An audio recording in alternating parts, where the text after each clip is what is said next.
Have you ever felt lost, like you're walking, but not really moving anywhere? The truth is, most of us drift through life waiting for direction, hoping that clarity will one day arrive. But purpose isn't something you find. It's something you walk into, one deliberate step at a time. The Stoics taught that true confidence comes not from knowing the path ahead, but from choosing to walk it with intention. Every action, no matter how small, becomes sacred when it aligns with who you wish to become. You don't need the map, you need the courage to move. Because when you walk with purpose, every step carries meaning, and every moment draws you closer to the person you're meant to be. So stop waiting for the perfect moment. Take the next step, and make it count. There was a time I thought anger meant power, that raising my voice meant control, that to respond quickly was a sign of strength. But I was wrong. The more I reacted, the weaker I became. Every little thing set me off. A glance, a message, a delay. It was as if the world was built to provoke me, and I fell for it every time. Until one night, sitting in a dark room lit only by my phone screen, I realized something terrifying. I wasn't living. I was constantly reacting. My mind was like a city on fire, burning itself down in defense of walls that didn't even need protection. We call it stress, frustration, overthinking. But the truth is simpler. We've forgotten how to be still. Our ancestors could sit with silence. We scroll to survive it. We think we're in control because our thumbs never stop moving.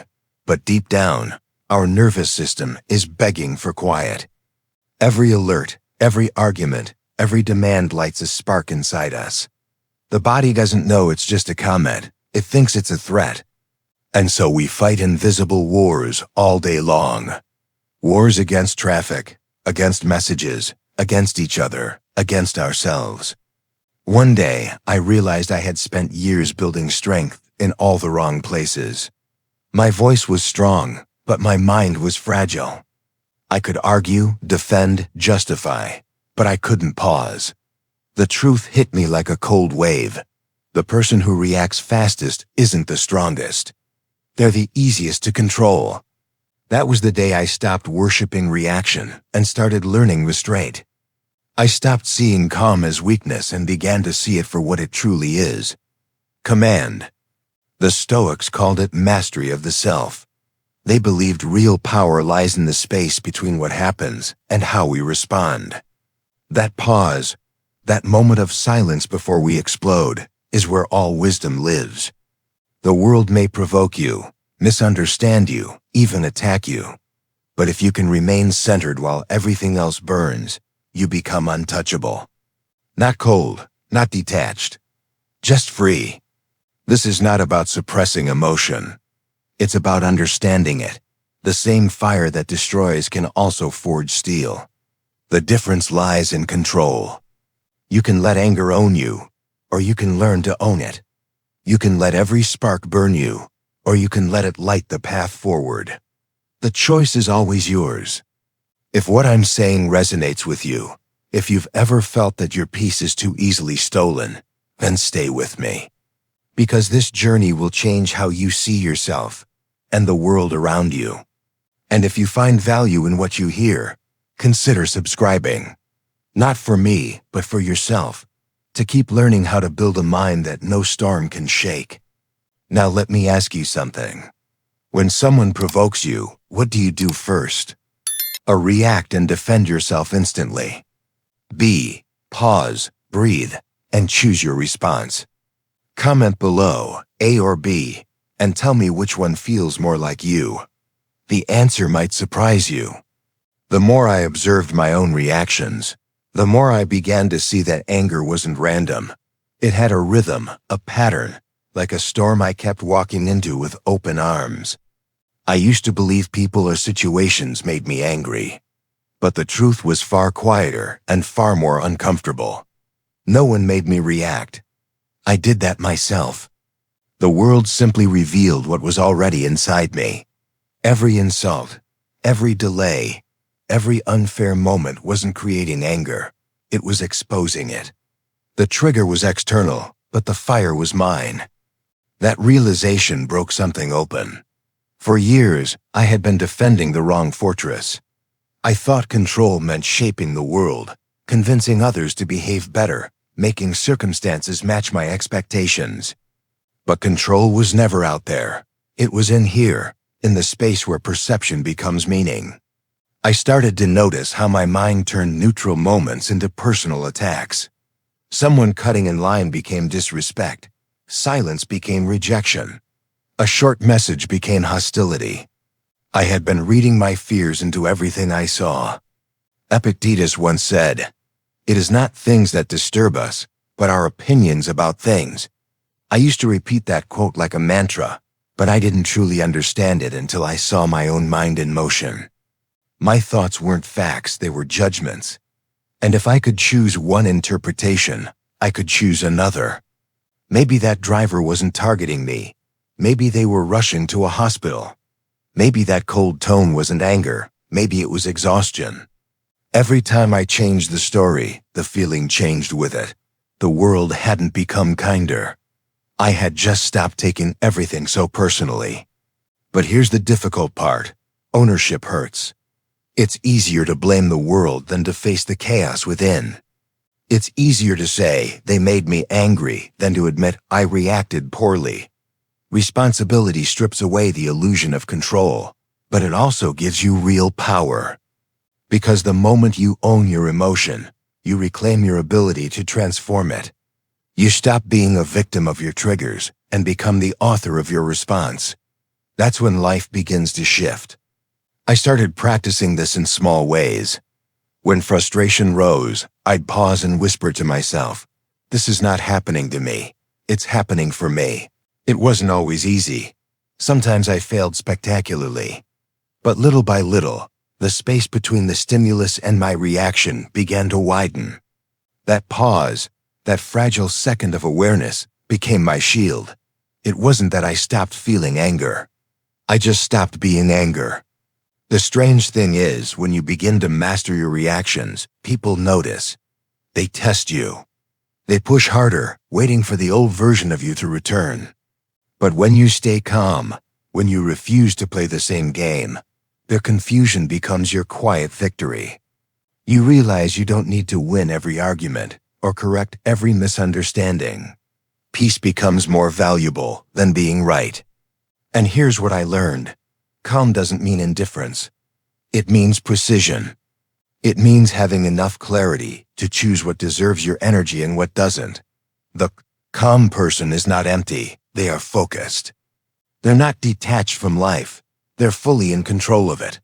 Because the world will always provoke you, but it can only control you if you let it.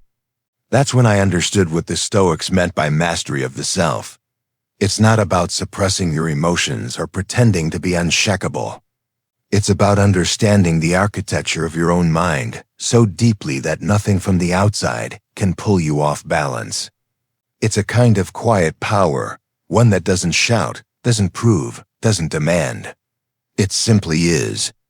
So the next time something stirs that fire inside you, a word, a tone, a delay, remember this. You don't have to fight every battle that invites you. Not all wars are worth waging. Some are meant to teach you where your peace ends and where your growth begins. The deeper I went into this journey, the more I saw that anger wasn't a single flame, but a reflection of perspective. It wasn't what happened that hurt me. It was how close I stood to it. From the ground, every problem felt enormous, every slight unbearable.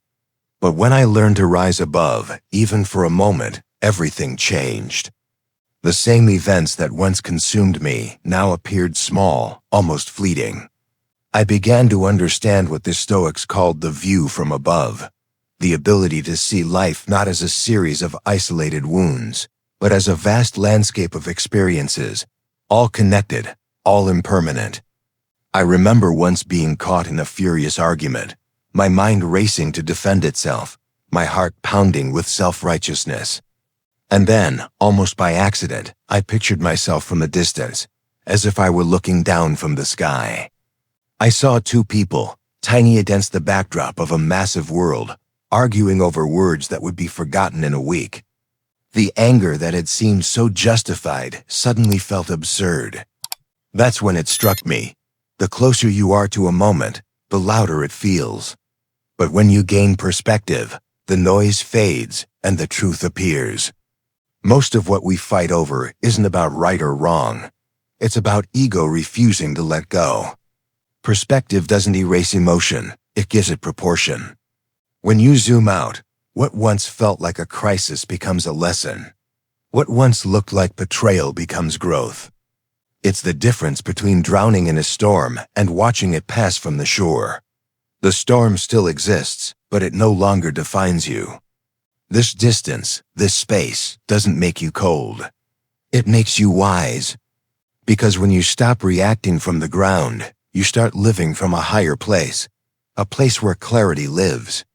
Marcus Aurelius once imagined himself above the clouds, looking down on the world, the empires, the arguments, the endless noise, and reminding himself how small it all was. That image stayed with me. Whenever I felt overwhelmed, I'd close my eyes and rise in my mind, above the city, above my worries, until everything became quiet. From there, I could finally see the pattern. Life was happening, not to me, but for me. Every frustration was an invitation to step back and see wider. Over time, that mental shift became my greatest strength. Because once you learn to see from above, you can't go back to the narrow view. You stop being a prisoner of moments. You start becoming their observer. And that's when calm becomes effortless, not because the world has changed, but because you have. You've learned that what matters most isn't what happens, but how you choose to look at it.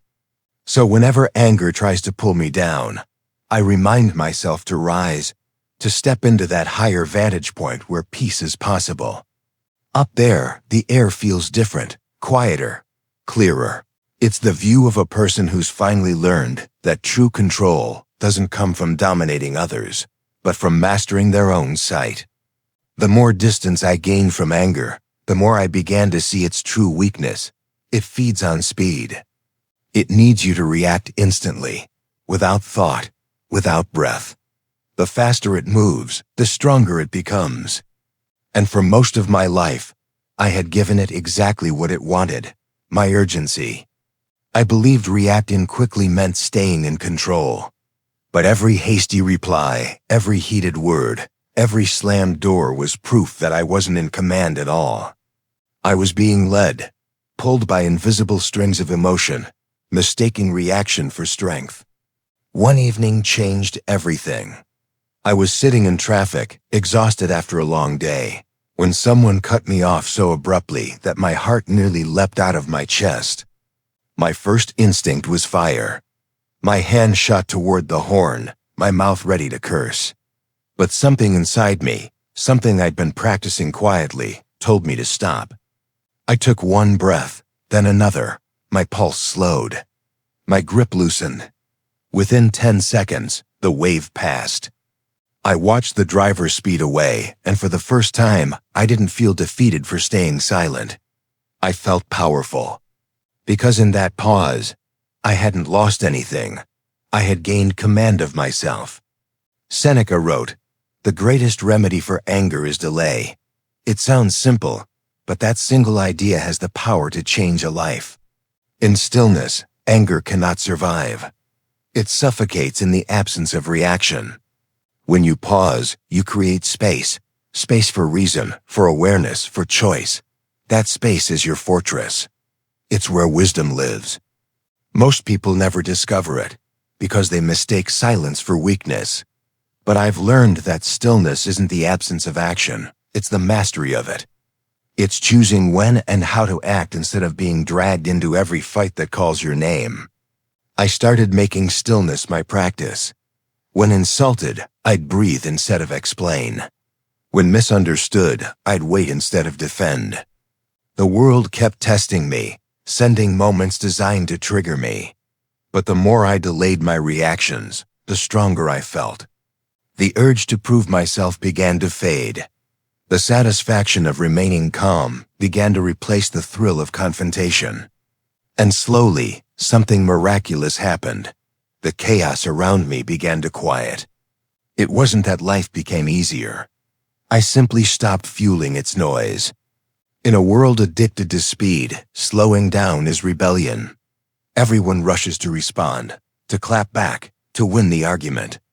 But the calm person, the one who pauses, who refuses to play that game, that person holds real power. Because silence unsettles who feed on drama. Your lack of reaction becomes their mirror, forcing them to face the emptiness of their own noise. That's when you realize, control isn't about dominating others. It's about mastering your own temperature when the world burns around you. Now when anger comes, I no longer see it as something to fight.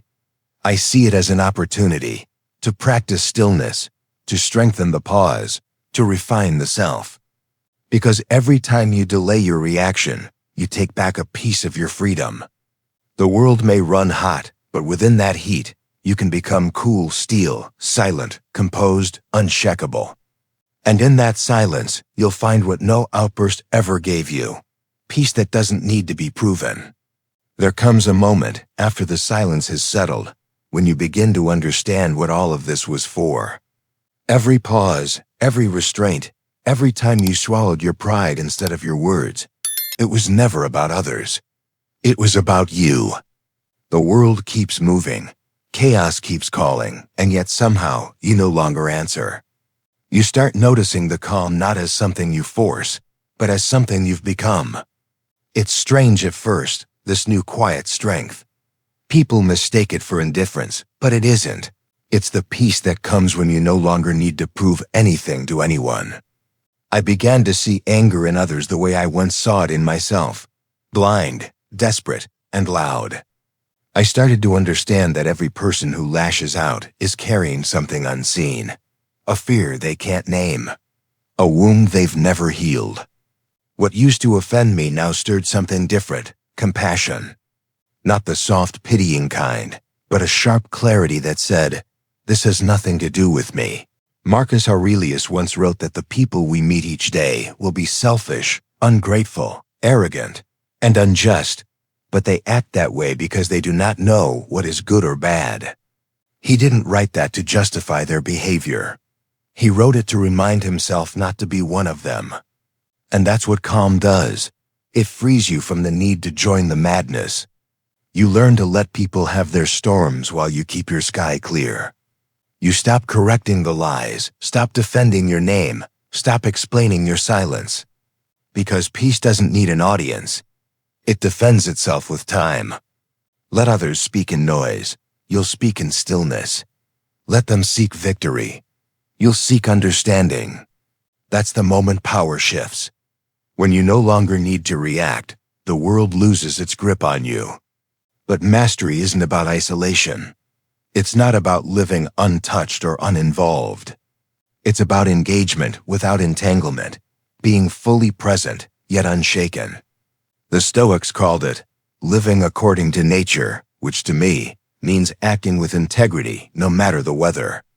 It means you can stand in the middle of chaos and still move with grace. Because control isn't a cage, it's the ability to stay open without being broken. Forgiveness became my final test. Not the kind spoken aloud, but the kind that happens quietly in the privacy of your heart. The kind that says, "I will not carry this anymore." Forgiveness isn't about others deserving it. It's about you deserving peace. When you release anger, you don't lose power. You reclaim it. It's the difference between fire that burns and fire that warms. Between reaction that consumes and response that transforms. And that's where the journey leads, to a place beyond reaction, beyond tension, where peace becomes your nature, not your effort. You'll know you've arrived when the things that once enraged you now barely move you. Not because you've stopped feeling, but because you've started understanding. That is not numbness. That is evolution. If you've listened this far, let this be your reminder. The calm you're searching for isn't out there. It's already inside you, waiting for silence to uncover it. Start small. Breathe once before you respond. Pause once before you decide. Forgive once before you forget. Each time you do, you shape your mind into something unshakable. And if these words found you at the right moment, consider subscribing, not for me, but for yourself. Because this space is for those who want to live with strength, not noise. For those who want to master not the world, but themselves. Stay grounded, stay still, and remember, true power doesn't shout. It breathes.